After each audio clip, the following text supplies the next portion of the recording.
Señor presidente, señores delegados, la representación de Cuba ante esta Asamblea se complace en cumplir, en primer término, el agradable deber de saludar la incorporación de 3 nuevas naciones al importante número de las que aquí discuten problemas del mundo. Saludamos, pues, en las personas de su presidente y primeros ministros, a los pueblos de Zambia, Malawi y Malta, y hacemos votos porque estos países se incorporen desde el primer momento al grupo de naciones no alineadas que luchan contra el imperialismo, el colonialismo y el neocolonialismo. Hacemos llegar también nuestra felicitación al presidente de esta Asamblea, cuya exaltación a tan alto cargo tiene singular significación, pues ella refleja esta nueva etapa histórica de resonantes triunfos para los pueblos de África, hasta ayer sometidos al sistema colonial del imperialismo, y que hoy, en su inmensa mayoría, en el ejercicio legítimo de su libre determinación, se han constituido en estados soberanos. Ya ha sonado la hora postrera del colonialismo y millones de habitantes de África, Asia y América Latina se levantan al encuentro de una nueva vida e imponen su irrestricto derecho a la autodeterminación y el desarrollo independiente de sus naciones. Le deseamos, señor presidente, el mayor de los éxitos en la tarea que le fuera encomendada por los países miembros.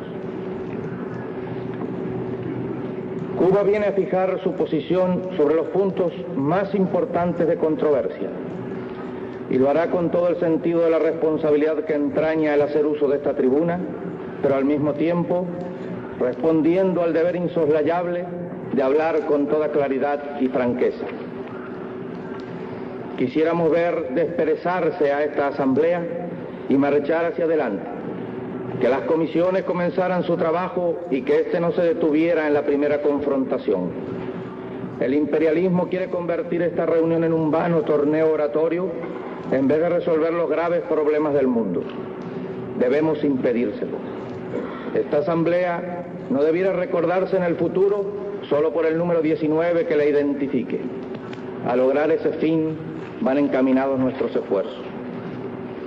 Nos sentimos con el derecho y la obligación de hacerlo, debido a que nuestro país es uno de los puntos constantes de fricción, uno de los lugares donde los principios que sustentan los derechos de los países pequeños a su soberanía están sometidos a prueba día a día y minuto a minuto, y al mismo tiempo una de las trincheras de la libertad del mundo, situada a pocos pasos del imperialismo norteamericano, para mostrar con su acción, con su ejemplo diario, que los pueblos sí pueden liberarse y sí pueden mantenerse libres en las actuales condiciones de la humanidad.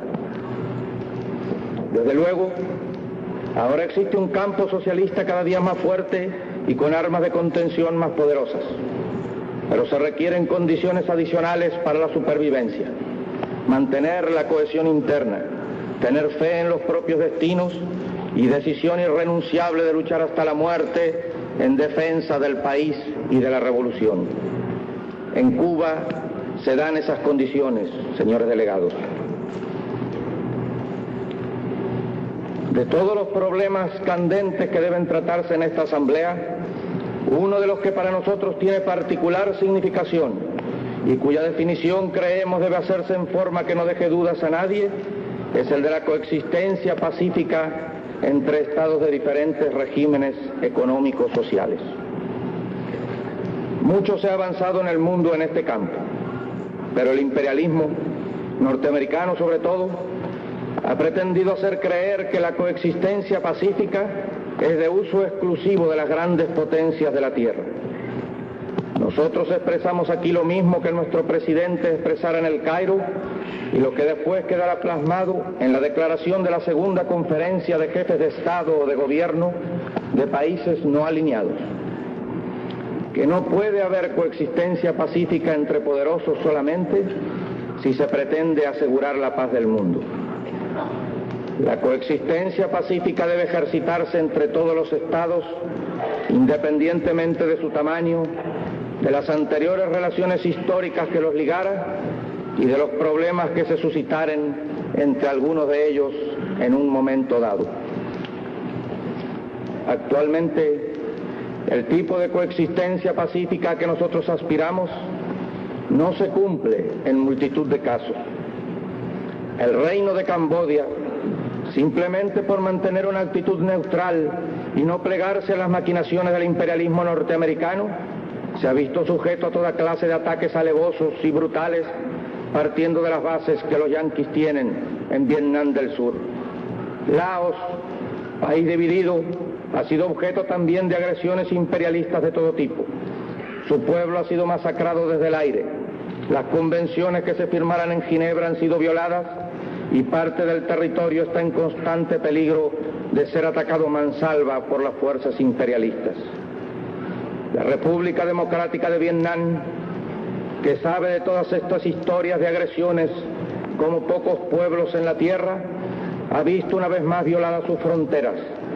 Ha visto cómo aviones bombardeo y cazas enemigos disparaban contra sus instalaciones, cómo los barcos de guerra norteamericanos, violando aguas territoriales, atacaban sus puestos navales. En estos instantes, sobre la República Democrática del Vietnam, pesa la amenaza de que los guerreristas norteamericanos extiendan abiertamente sobre su territorio y su pueblo la guerra que desde hace varios años están llevando a cabo contra el pueblo de Vietnam del Sur. La Unión Soviética y la República Popular China han hecho advertencias serias a los Estados Unidos. Estamos frente a un caso en el cual la paz del mundo está en peligro, pero además la vida de millones de seres de toda esta zona del Asia está constantemente amenazada dependiendo de los caprichos del invasor norteamericano. La coexistencia pacífica también se ha puesto a prueba en una forma brutal en Chipre debido a presiones del gobierno turco y de la OTAN, obligando una heroica y enérgica defensa de su soberanía hecha por el pueblo de Chipre y su gobierno. En todos estos lugares del mundo, el imperialismo trata de imponer su versión de lo que debe ser la coexistencia. Son los pueblos oprimidos en alianza con el campo socialista los que le deben enseñar cuál es la verdadera, y es obligación de las Naciones Unidas apoyarlo. También hay que esclarecer que no solamente en relaciones en las cuales están imputados estados soberanos, los conceptos sobre la coexistencia pacífica deben ser bien definidos. Como marxistas, hemos mantenido que la coexistencia pacífica entre naciones no engloba la coexistencia entre explotadores y explotados, entre opresores y oprimidos. Es además un principio proclamado en el seno de esta organización el derecho a la plena independencia contra todas las formas de opresión colonial. Por eso, expresamos nuestra solidaridad hacia los pueblos hoy coloniales de la Guinea llamada Portuguesa, de Angola o Mozambique, masacrados por el delito de demandar su libertad, y estamos dispuestos a ayudarlos en la medida de nuestras fuerzas, de acuerdo con la Declaración del Cairo. Expresamos nuestra solidaridad al pueblo de Puerto Rico y su gran líder, Pedro Albizu Campos, el que en un acto más de hipocresía ha sido dejado en libertad a la edad de 72 años, sin habla casi, paralítico, después de haber pasado en la cárcel toda una vida. Albizu Campos es un símbolo de la América todavía irredenta pero indómita. Años y años de prisiones, presiones casi insoportables en la cárcel, torturas mentales, la soledad, el aislamiento total de su pueblo y de su familia, la insolencia del conquistador y de sus lacayos en la tierra que lo vio nacer, nada dobló su voluntad. La delegación de Cuba rinde en nombre de su pueblo homenaje de admiración y gratitud a un patriota que dignifica a nuestra América. Los norteamericanos han pretendido durante años convertir a Puerto Rico en un espejo de cultura híbrida. Habla española con inflexiones en inglés. Habla española con bisagras en el lomo para inclinarlo ante el soldado yanqui.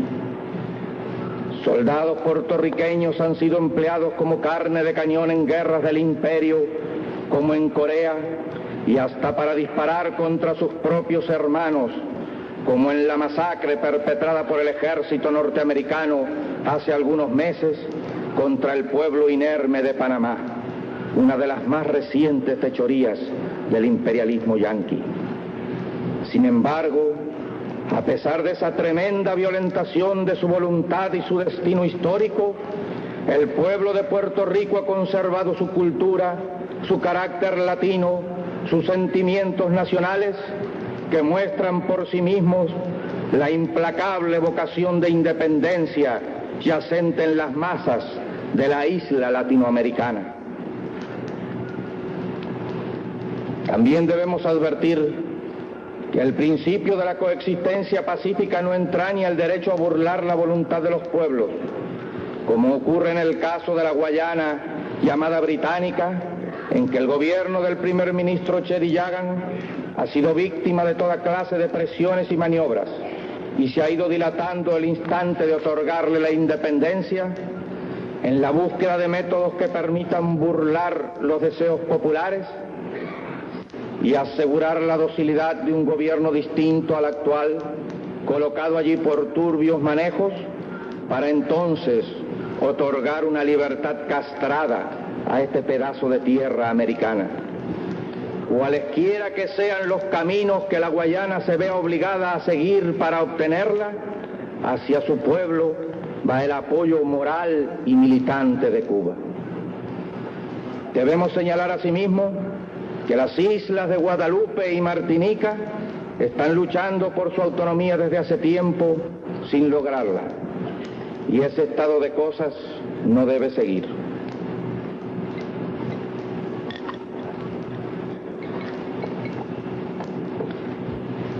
Una vez más, elevamos nuestra voz para alertar al mundo sobre lo que está ocurriendo en Sudáfrica. La brutal política del apartheid se aplica ante los ojos de las naciones del mundo.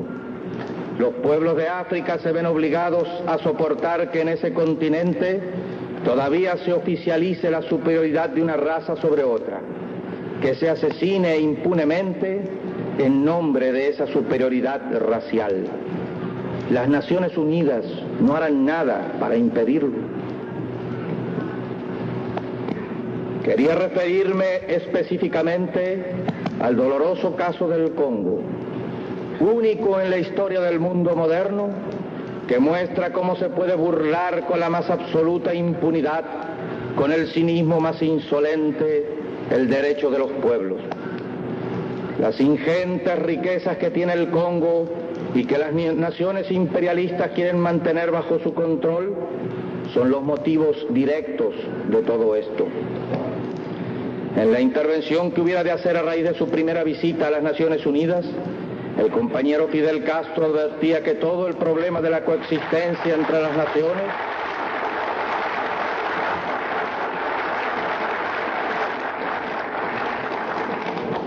se reducía al problema de la apropiación indebida de riquezas ajenas, y hacía la advocación siguiente: cese la filosofía del despojo y cesará la filosofía de la guerra. Pero la filosofía del despojo no solo no ha cesado, sino que se mantiene más fuerte que nunca. Y por eso, los mismos que utilizaron el nombre de las Naciones Unidas para perpetrar el asesinato de Lumumba, hoy, en nombre de la defensa de la raza blanca, asesinan a millares de congoleños.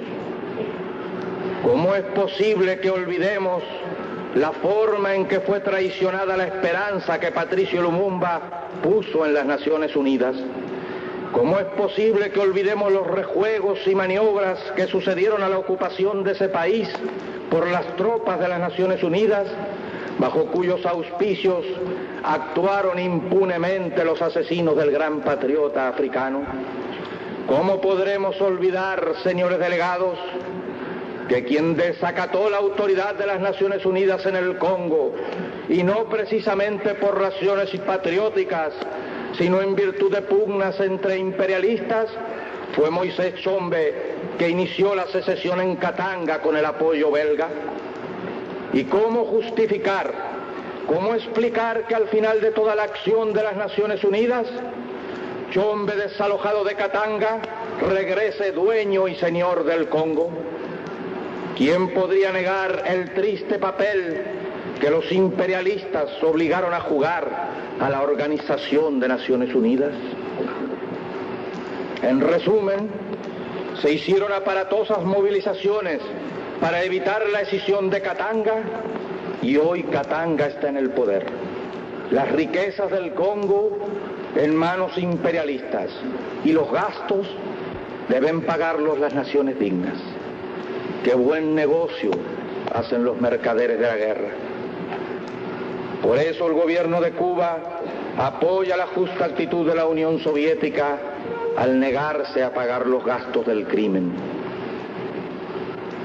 Para colmo de escarnio, nos arrojan ahora al rostro estas últimas acciones que han llenado de indignación al mundo. ¿Quiénes son los autores? Paracaidistas belgas transportados por aviones norteamericanos que partieron de bases inglesas. Nos recordamos que ayer casi veíamos a un pequeño país de Europa, trabajador y civilizado, el Reino de Bélgica, invadido por las hordas hitlerianas.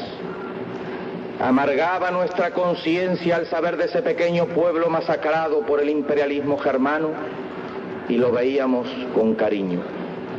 Pero esta otra cara de la moneda imperialista era la que muchos no percibíamos. Quizás hijos de patriotas belgas que murieran por defender la libertad de su país son los que asesinaran a mansalva a millares de congoleños en nombre de la raza blanca, así como ellos sufrieron la bota germana porque su contenido de sangre aria no era suficientemente elevado. Nuestros ojos libres se abren hoy a nuevos horizontes y son capaces de ver lo que ayer nuestra condición de esclavos coloniales nos impedía observar, que la civilización occidental esconde bajo su vistosa fachada un cuadro de hienas y chacales, porque nada más que ese nombre merecen los que han ido a cumplir tan humanitarias tareas al Congo. Animal carnicero que se ceba en los pueblos inermes, eso es lo que hace el imperialismo con el hombre, eso es lo que distingue al blanco imperial. Todos los hombres libres del mundo deben aprestarse a vengar el crimen del Congo. Quizás muchos de aquellos soldados convertidos en subhombres por la maquinaria imperialista piensen de buena fe que están defendiendo los derechos de una raza superior. Pero en esta asamblea son mayoritarios los pueblos que tienen sus pieles tostadas por distintos soles, coloreadas por distintos pigmentos, y han llegado a comprender plenamente que la diferencia entre los hombres no está dada por el color de la piel, sino por las formas de propiedad de los medios de producción, por las relaciones de producción.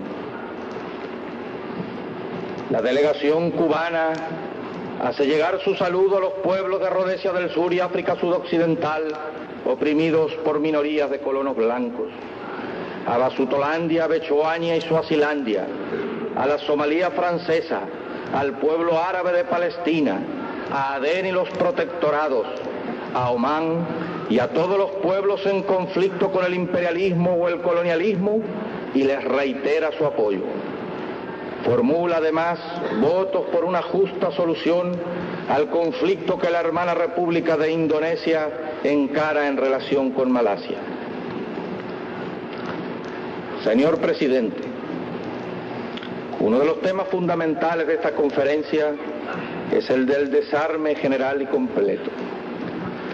Expresamos nuestro acuerdo con el desarme general y completo.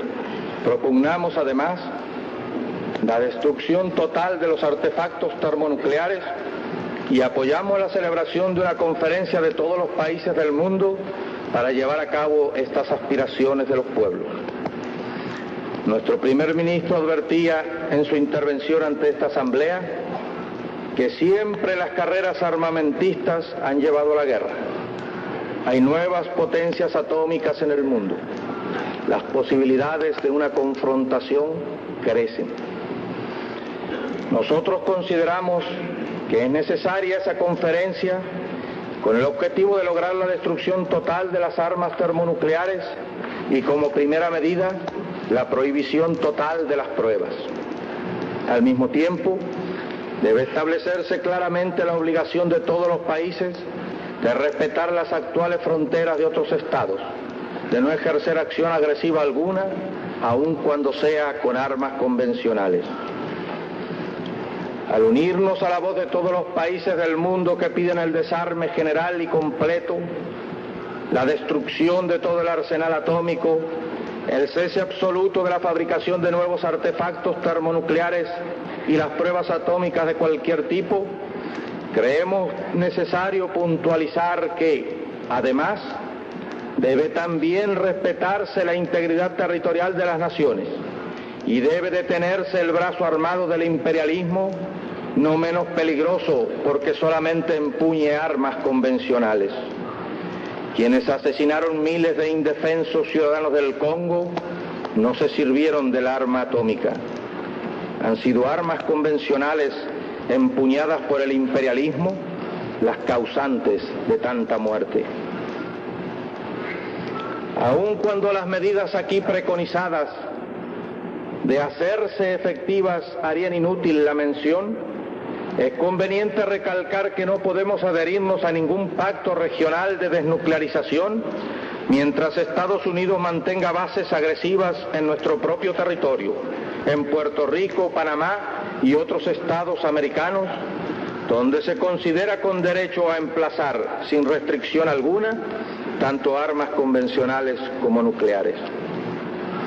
Descontando que las últimas resoluciones de la OEA contra nuestro país, al que se podría agredir invocando el Tratado de Río, hace necesaria la posesión de todos los medios defensivos a nuestro alcance.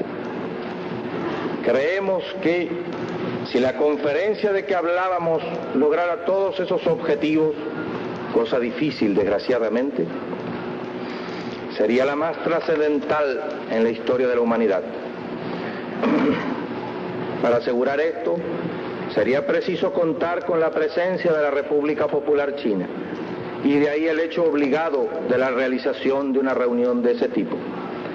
Pero sería mucho más sencillo para los pueblos del mundo reconocer la verdad innegable de que existe la República Popular China, cuyos gobernantes son representantes únicos de su pueblo, y darle el asiento a ella destinado, actualmente usurpado por la camarilla que con apoyo norteamericano mantiene en su poder la provincia de Taiwán. El problema de la representación de China en las Naciones Unidas no puede considerarse en modo alguno como el caso de un nuevo ingreso en la organización, sino de restaurar los legítimos derechos de la República Popular China.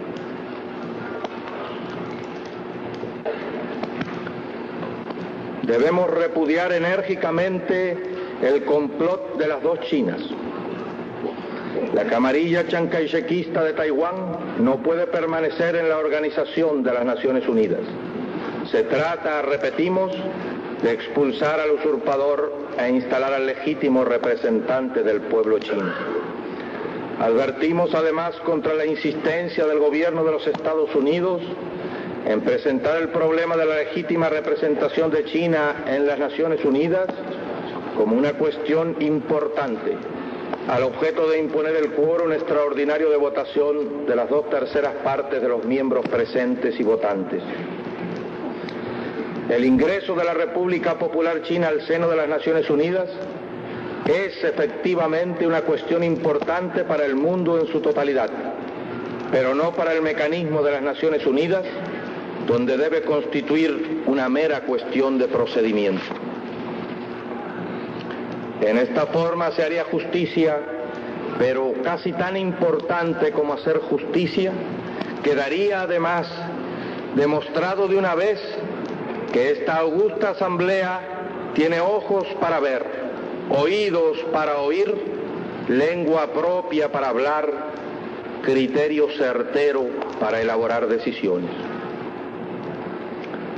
La difusión de armas atómicas entre los países de la OTAN y particularmente la posesión de esos artefactos de destrucción en masa por la República Federal Alemana alejarían más aún la posibilidad de un acuerdo sobre desarme. Y unido a estos acuerdos va el problema de la reunificación pacífica de Alemania. Mientras no se logre un entendimiento claro, debe reconocerse la existencia de dos Alemanias, la República Democrática Alemana y la República Federal. El problema alemán no puede arreglarse si no es con la participación directa en las negociaciones de la República Democrática Alemana con plenos derechos. Tocaremos solo someramente los temas sobre el desarrollo económico y comercio internacional que tienen amplia representación en la agenda. En este mismo año del 64 se celebró la Conferencia de Ginebra, donde se trataron multitud de puntos relacionados con estos aspectos de las relaciones internacionales. Las advertencias y predicciones de nuestra delegación se han visto confirmadas plenamente para desgracia de los países económicamente dependientes. Solo queremos dejar señalado que, en lo que a Cuba respecta, los Estados Unidos de América no han cumplido recomendaciones explícitas de esa conferencia y recientemente el gobierno norteamericano prohibió también la venta de medicinas a Cuba, quitándose definitivamente la máscara de humanitarismo con que pretendió ocultar el carácter agresivo que tiene el bloqueo contra el pueblo de Cuba. Por otra parte, expresamos una vez más que las lacras coloniales que detienen el desarrollo de los pueblos no se expresan solamente en relaciones de índole política. El llamado deterioro de los términos de intercambio no es otra cosa que el resultado del intercambio desigual entre países productores de materia prima y países industriales que dominan los mercados e imponen la aparente justicia de un intercambio igual de valores. Mientras los pueblos económicamente dependientes no se liberen de los mercados capitalistas y en firme bloque con los países socialistas impongan nuevas relaciones entre explotadores y explotados, no habrá desarrollo económico sólido y se retrocederá en ciertas ocasiones, volviendo a caer los países débiles bajo el dominio político de los imperialistas y colonialistas. Por último, señores delegados, hay que establecer claramente que se están realizando en el área del Caribe maniobras y preparativos para agredir a Cuba. En las costas de Nicaragua sobre todo, en Costa Rica también, en la zona del Canal de Panamá, en las Islas Vieques de Puerto Rico, en la Florida, probablemente en otros puntos del territorio de los Estados Unidos y quizás también en Honduras, se están entrenando mercenarios cubanos y de otras nacionalidades con algún fin que no debe ser el más pacífico.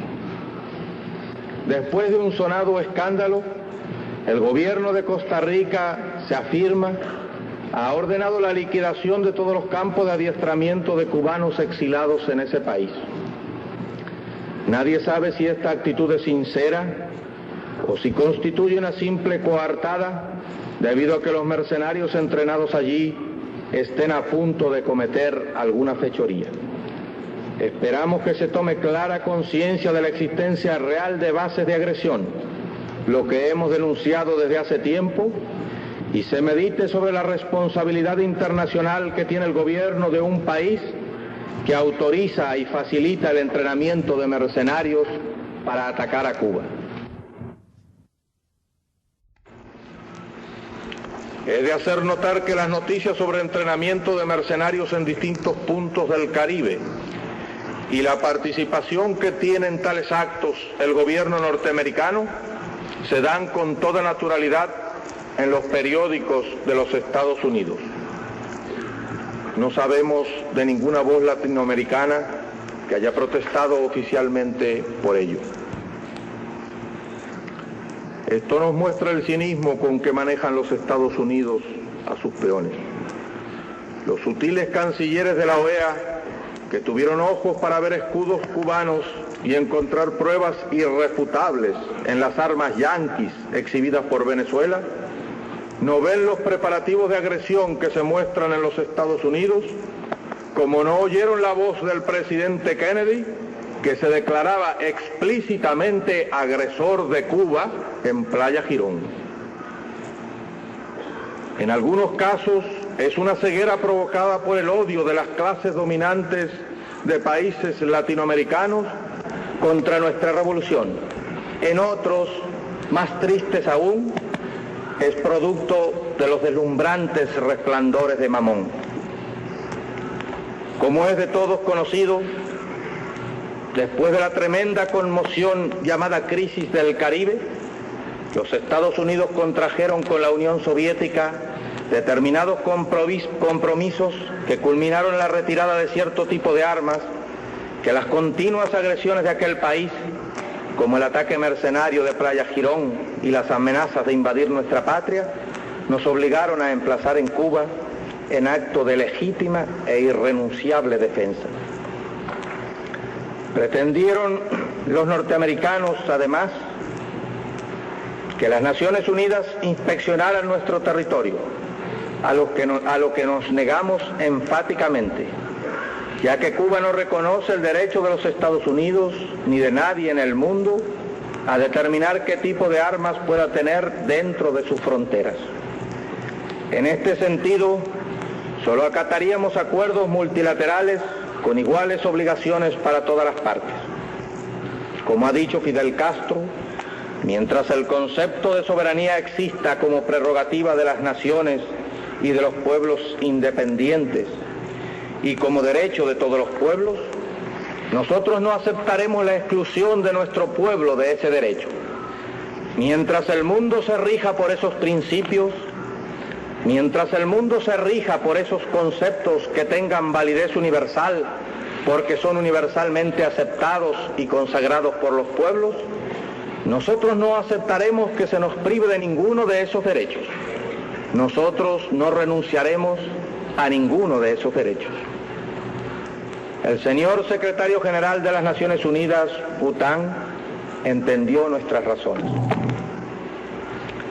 Sin embargo, los Estados Unidos pretendieron establecer una nueva prerrogativa arbitraria e ilegal, la de violar el espacio aéreo de cualquier país pequeño. Así han estado surcando el aire de nuestra patria aviones U-2 y otros tipos de aparatos espías que con toda impunidad navegan en nuestro espacio aéreo.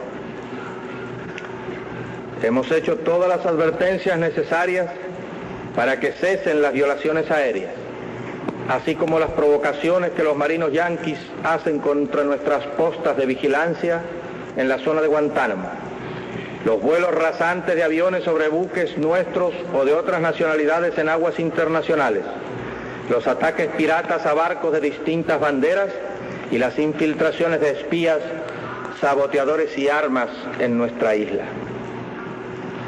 Nosotros queremos construir el socialismo. Nos hemos declarado partidarios de los que luchan por la paz. Nos hemos declarado dentro del grupo de países no alineados, a pesar de ser marxistas-leninistas, porque los no alineados como nosotros luchan contra el imperialismo. Queremos paz.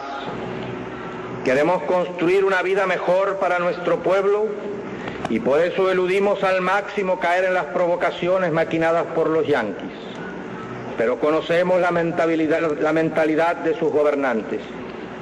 quieren hacernos pagar muy caro el precio de esa paz.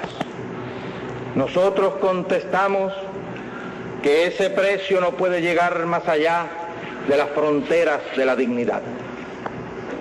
Y Cuba reafirma una vez más el derecho a tener en su territorio las armas que le conviniere y su negativa a reconocer el derecho de ninguna potencia de la tierra, por potente que sea, a violar nuestro suelo, aguas jurisdiccionales o espacio aéreo.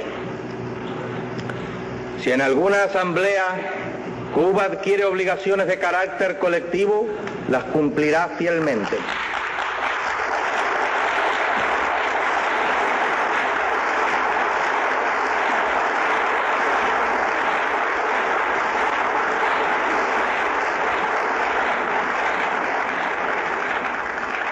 Mientras esto no suceda, mantiene plenamente todos sus derechos, igual que cualquier otra nación. Ante las exigencias del imperialismo, nuestro primer ministro planteó los 5 puntos necesarios para que existiera una sólida paz en el Caribe. Estos son: primero, cese del bloqueo económico y de todas las medidas de presión comercial y económica que ejercen los Estados Unidos en todas partes del mundo contra nuestro país. Segundo, cese de todas las actividades subversivas, lanzamiento y desembarco de armas y explosivos por aire y mar, organización de invasiones mercenarias, filtración de espías y saboteadores, acciones todas que se llevan a cabo desde el territorio de los Estados Unidos y de algunos países cómplices. Tercero, cese de los ataques piratas que se llevan a cabo desde bases existentes en los Estados Unidos y en Puerto Rico. Cuarto, cese de todas las violaciones de nuestro espacio aéreo y naval por aviones y navíos de guerra norteamericanos. Quinto, retirada de la base naval de Guantánamo y devolución del territorio cubano ocupado por los Estados Unidos.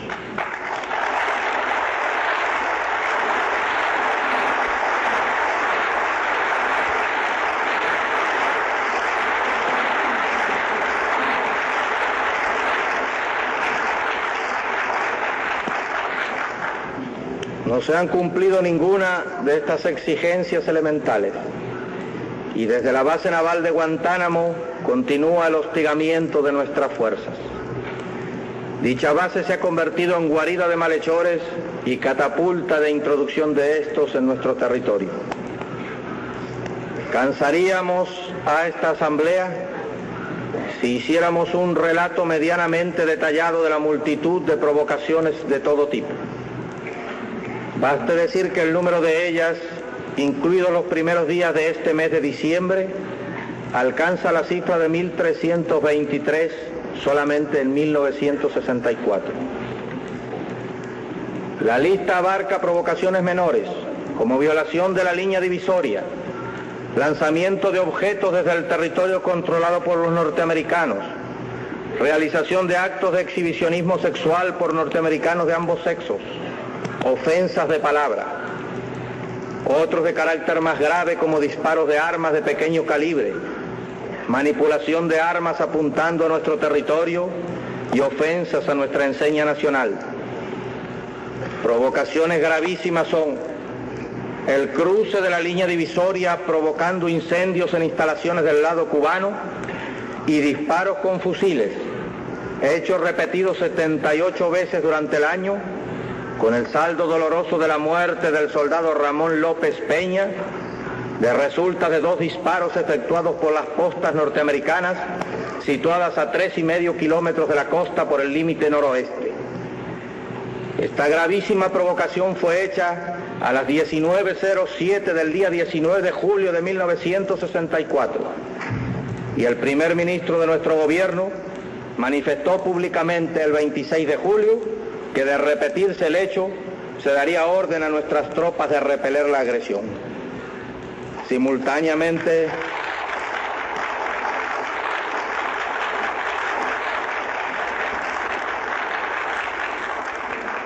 Se ordenó el retiro de las líneas de avanzada de las fuerzas cubanas hacia posiciones más alejadas de la divisoria y la construcción de casamatas adecuadas.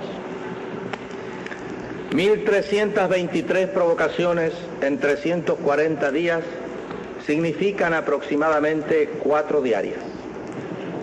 Solo un ejército perfectamente disciplinado y con la moral del nuestro puede resistir tal cúmulo de actos hostiles sin perder la ecuanimidad.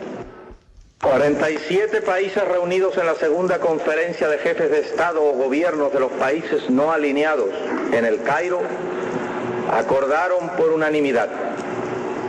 La conferencia, advirtiendo con preocupación que las bases militares extranjeras constituyen en la práctica un medio para ejercer presión sobre las naciones y entorpecen su emancipación y su desarrollo según sus concepciones ideológicas, políticas, económicas y culturales, declara que apoya sin reserva a los países que tratan de lograr la supresión de las bases extranjeras establecidas en su territorio y pide a los estados la inmediata evacuación de las tropas y bases que tienen en otros países.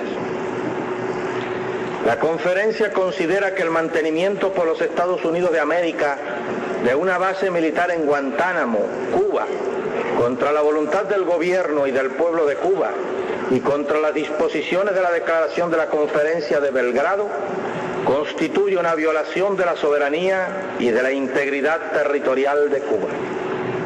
La conferencia, considerando que el gobierno de Cuba se declara dispuesto a resolver su litigio con el gobierno de los Estados Unidos de América acerca de la base de Guantánamo en condiciones de igualdad, pide encarecidamente al gobierno de los Estados Unidos que entable negociaciones con el gobierno de Cuba para evacuar esa base. El gobierno de los Estados Unidos no ha respondido a esa instancia de la conferencia del Cairo y pretende mantener indefinidamente ocupado por la fuerza un pedazo de nuestro territorio desde el cual lleva a cabo agresiones como las detalladas anteriormente. La Organización de Estados Americanos, también llamada por los pueblos Ministerio de Colonias Norteamericano, nos condenó enérgicamente, aun cuando ya antes nos había excluido de su seno, ordenando a los países miembros que rompieran relaciones diplomáticas y comerciales con Cuba. La OEA autorizó la agresión a nuestro país en cualquier momento, con cualquier pretexto, violando las más elementales leyes internacionales e ignorando por completo a la Organización de las Naciones Unidas.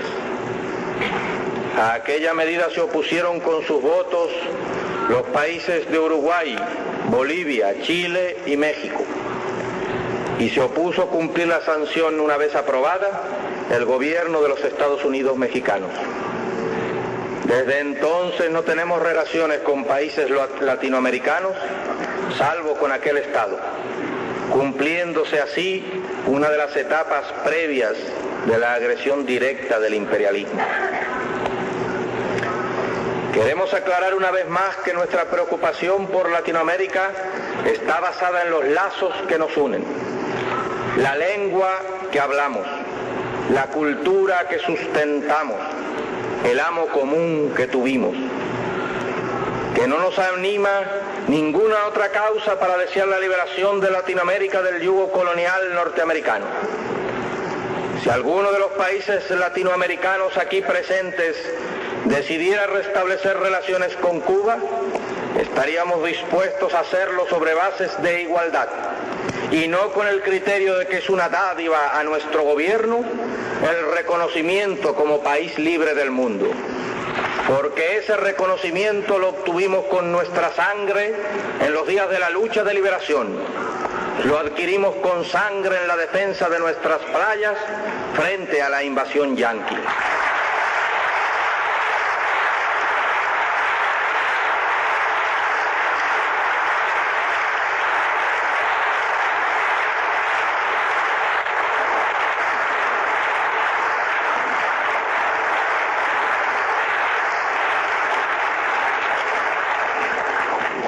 cuando nosotros rechazamos que se nos pretenda atribuir injerencias en los asuntos internos de otros países, no podemos negar nuestra simpatía hacia los pueblos que luchan por su liberación y debemos cumplir con la obligación de nuestro gobierno y nuestro pueblo de expresar contundentemente al mundo que apoyamos moralmente y nos solidarizamos con los pueblos que luchan en cualquier parte del mundo para hacer realidad los derechos de soberanía plena proclamados en la Carta de las Naciones Unidas.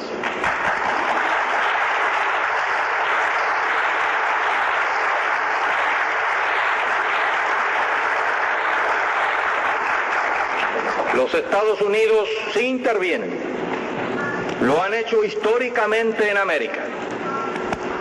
Cuba conoce desde fines del siglo pasado esta verdad, pero la conocen también Colombia, Venezuela, Nicaragua y la América Central en general, México, Haití, Santo Domingo. En años recientes, además de nuestro pueblo, conocen de la agresión directa Panamá, donde los marines del canal tiraron a mansalva sobre el pueblo inerme. Santo Domingo, cuyas costas fueron violadas por la flota yanqui para evitar el estallido de la justa ira popular luego del asesinato de Trujillo. Y Colombia, cuya capital fue tomada por asalto a raíz de la rebelión provocada por el asesinato de Gaitán. Se producen intervenciones solapadas por intermedio de las misiones militares que participan en la represión interna, organizando las fuerzas destinadas a ese fin en buen número de países y también en todos los golpes de Estado, llamados gorilazos, que tantas veces se repitieron en el continente americano durante los últimos tiempos. Concretamente, intervienen fuerzas de los Estados Unidos en la represión de los pueblos de Venezuela, Colombia y Guatemala que luchan con las armas por su libertad.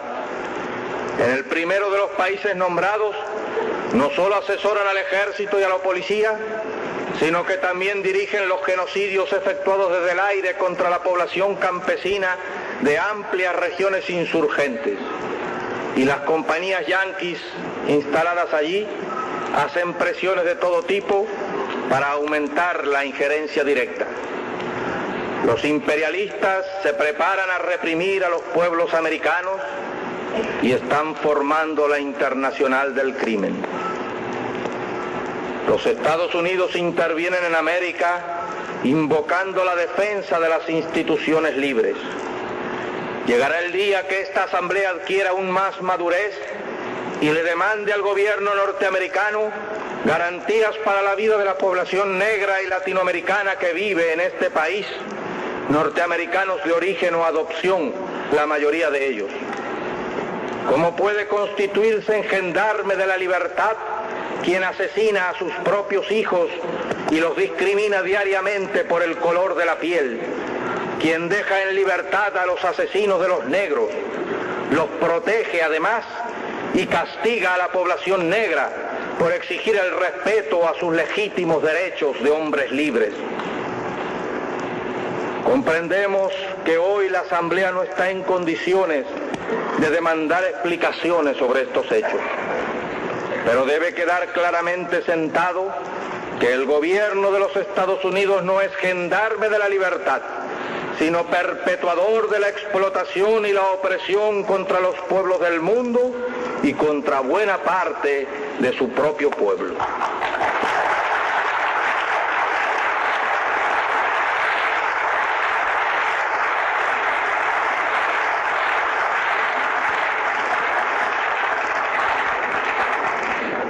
Al lenguaje anfibológico con que algunos delegados han dibujado el caso de Cuba y la OEA, nosotros contestamos con palabras contundentes y proclamamos que los pueblos de América cobrarán a los gobiernos entreguistas su traición.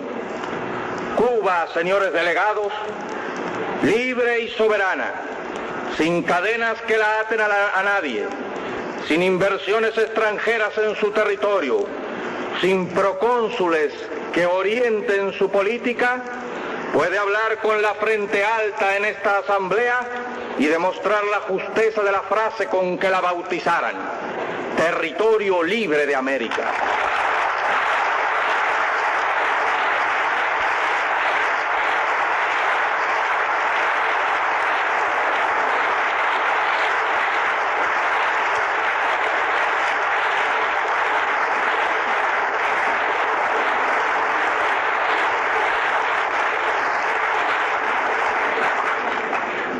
Nuestro ejemplo fructificará en el continente, como lo hace ya en cierta medida en Guatemala, Colombia y Venezuela. No hay enemigo pequeño ni fuerza desdeñable, porque ya no hay pueblos aislados. Como establece la segunda declaración de La Habana, ningún pueblo de América Latina es débil, porque forma parte de una familia de 200 millones de hermanos que padecen las mismas miserias, albergan los mismos sentimientos, tienen el mismo enemigo, sueñan todos un mismo mejor destino y cuentan con la solidaridad de todos los hombres y mujeres honrados del mundo. Esta epopeya que tenemos delante la van a escribir las masas hambrientas de indios, de campesinos sin tierras, de obreros explotados. La van a escribir las masas progresistas, los intelectuales honestos y brillantes que tanto abundan en nuestras sufridas tierras de América Latina. Lucha de masas y de ideas. Epopeya que llevarán adelante nuestros pueblos maltratados y despreciados por el imperialismo. Nuestros pueblos desconocidos hasta hoy que ya empiezan a quitarle el sueño. Nos consideraba rebaño impotente y sumiso y ya se empieza a asustar de ese rebaño. Rebaño gigante de 200 millones de latinoamericanos en los que advierte ya a sus sepultureros el capital monopolista yanqui. La hora de su reivindicación, la hora que ella misma se ha elegido, la vienen señalando con precisión también de un extremo a otro del continente. Ahora esta masa anónima, esta América de color, sombría, taciturna, que canta en todo el continente con una misma tristeza y desengaño, ahora esta masa es la que empieza a entrar definitivamente en su propia historia, la empieza a escribir con su sangre, la empieza a sufrir y a morir. Porque ahora por los campos y las montañas de América, por las faldas de sus sierras, por sus llanuras y sus selvas, entre la soledad o el tráfico de las ciudades, en las costas de los grandes océanos y ríos, se empieza a estremecer este mundo lleno de corazones, con los puños calientes de deseo de morir por lo suyo, de conquistar sus derechos, casi 500 años burlados por unos y por otros.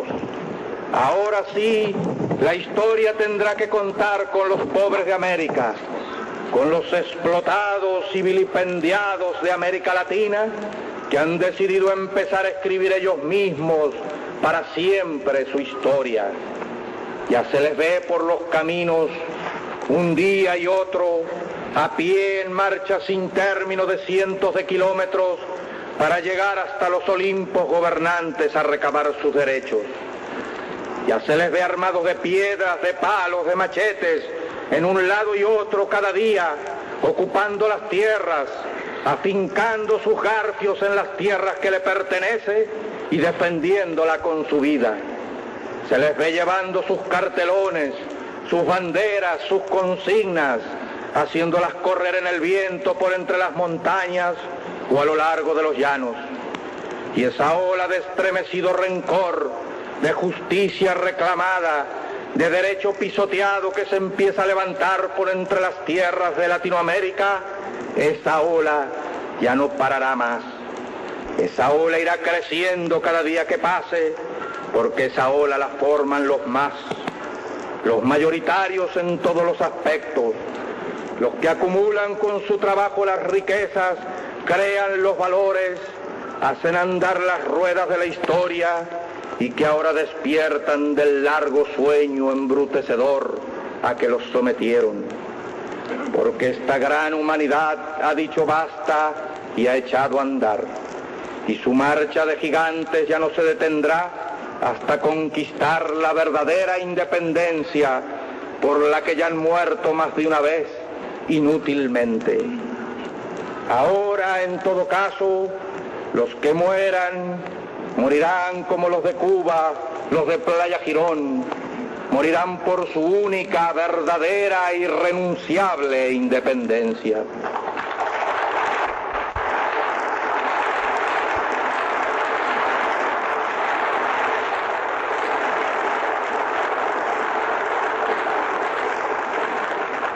Todo esto, señores delegados, esta disposición nueva de un continente de América, está plasmada y resumida en el grito que día a día nuestras masas proclaman como expresión irrefutable de su decisión de lucha, paralizando la mano armada del invasor. Proclama que cuenta con la comprensión y el apoyo de todos los pueblos del mundo y especialmente del campo socialista encabezado por la Unión Soviética. Esa proclama es: patria o muerte.